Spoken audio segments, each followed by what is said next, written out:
కాబట్టి మీరు అట్లా అనుకొని మీ భ్రమల్లో ఉన్నంత మాత్రాన మీరు చేయగలిగేది ఏం లేదని కూడా చెప్తూ సహకరించే మిత్రులకు థ్యాంక్ యూ.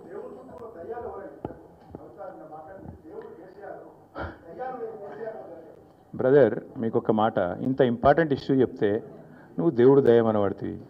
ఇప్పుడు ప్రస్తుతం మాకు తెలంగాణకు పట్టిన దయ్యం మాత్రం రేవంత్ రెడ్డి. ఆ రేవంత్ రెడ్డి అనే దయ్యాన్ని ఎట్లా వదిలించాలా అనేది మా తాపత్రయం. ఇంకేమన్నా తొందరపడ అంత యాంగ్జైటీ ఎందుకు, అంత టెన్షన్ ఎందుకు, అంత హడావుడి ఎందుకు? నేను చెప్పేది ఏమంటే తెలంగాణకు పట్టిన శని కాంగ్రెస్, తెలంగాణకు పట్టిన దయ్యం రేవంత్ రెడ్డి. ఇప్పుడు ఆ దయ్యాన్ని శనిని ఎట్లా వదిలించాలనేది మా టార్గెట్. ఇక మీరు చెప్పే టెన్షన్ ఎందుకే అంతగానో మాట్లాడి రాదు, ఎందుకు అంత ఎగబడుతున్నావు? నేను అనేది ఏమంటే మీరు ఒకటి గుర్తుపెట్టుకోండి, లోక్సభ ఎన్నికలకు ముందు మేము పార్లమెంటు నియోజకవర్గాల వారీగా సమావేశాలు పెట్టాం, సమీక్షా సమావేశాలు. ఇక్కడ అసెంబ్లీలో ఓడిపోయాము, ఎట్లా ముందుకు పోవాలని చెప్పి దాదాపు 17 రోజుల పాటు మీరందరూ చూశారు. ఇక్కడే వేల మంది కార్యకర్తలతో కూర్చొని దాదాపు 7, 8, 9, 10 గంటలు వారితో చర్చించాం. ఆ ప్రాసెస్లో చాలామంది డైరెక్ట్గా మైకులో మాట్లాడిన వాళ్ళు ఉన్నారు, కొంతమంది చిట్టీల మీద రాసిచ్చిన వాళ్ళు ఉన్నారు, కొంతమంది కేసీఆర్ గారికి ఉత్తరం అందించండి అని చెప్పి ఉత్తరాలు ఇచ్చిన వాళ్ళు ఉన్నారు. కాబట్టి మా పార్టీలో we encourage open culture, democracy కాబట్టి, డెమోక్రాటిక్ పార్టీ కాబట్టి, ప్రజాస్వామిక స్ఫూర్తి ఉన్న పార్టీ కాబట్టి మా పార్టీ అధ్యక్షుల వారికి ఎవరైనా సూచనలు చేయాలనుకుంటే ఉత్తరాలు రాయొచ్చు. అదేదో చాలా గొప్ప విషయం అన్నట్టు మీరందరూ అంత బాధపడిపోవాల్సిన అవసరం ఏం లేదు. నేను అనేది ఏమంటే మా పార్టీలో డెమోక్రసీ ఉంది కాబట్టి మా పార్టీ అధ్యక్షుల వారికి మా పార్టీ నాయకులు ఎవరైనా సరే అప్పుడప్పుడు సూచనలు సలహాల రూపంలో లిఖితపూర్వకంగా ఇవ్వచ్చు, ఓరల్గా ఇవ్వచ్చు, రకరకాలుగా ఇవ్వచ్చు.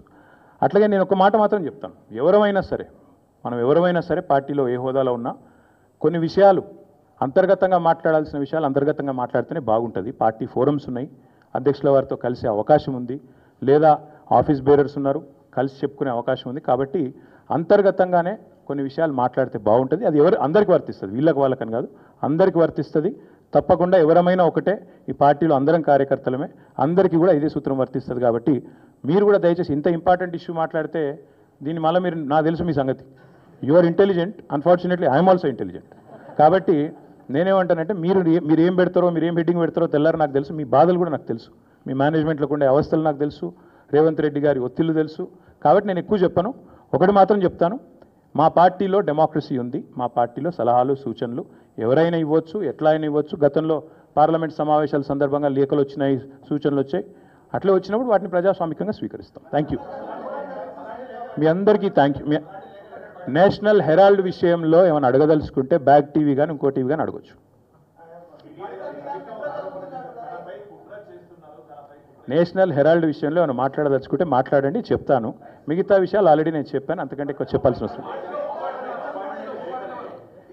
నేషనల్ హెరాల్డ్ విషయంలో, యంగ్ ఇండియా విషయంలో, మీ కుంభకోణం విషయంలో మీకు ఏమైనా అడగదలుచుకుంటే అడగండి. ఓకే, అన్ని పార్టీలో ఉంటారు, రేవంత్ రెడ్డి కోవట్లు ఉంటే ఉండొచ్చు, ఏముంది అందులో. Coverts will expose themselves. Coverts will expose themselves in due course of time. ఎందుకు తొందర ఎందుకు? Yes, Bal. Yes, thank you. Finally. Yes, we'll wait for a month. We'll wait for a month. Let's see if the Enforcement Directorate or Government of India will actually move, because this is a serious matter. Where already the leader of opposition of the country, Lok Sabha floor leader, or not floor leader, but opposition leader, has been named. So therefore, we'll have to wait and see what action they'll pursue if they don't. Because not just Mr. Rahul Gandhi, but Mr. Revanth Reddy, Mr. D.K. Shivkumar, many of them have been named. But so far, everybody's been tight-lipped, both Government of India and also Mr. Revanth Reddy and Rahul Gandhi. So we'll wait to see what they have to say, what the agencies will do. Thank you.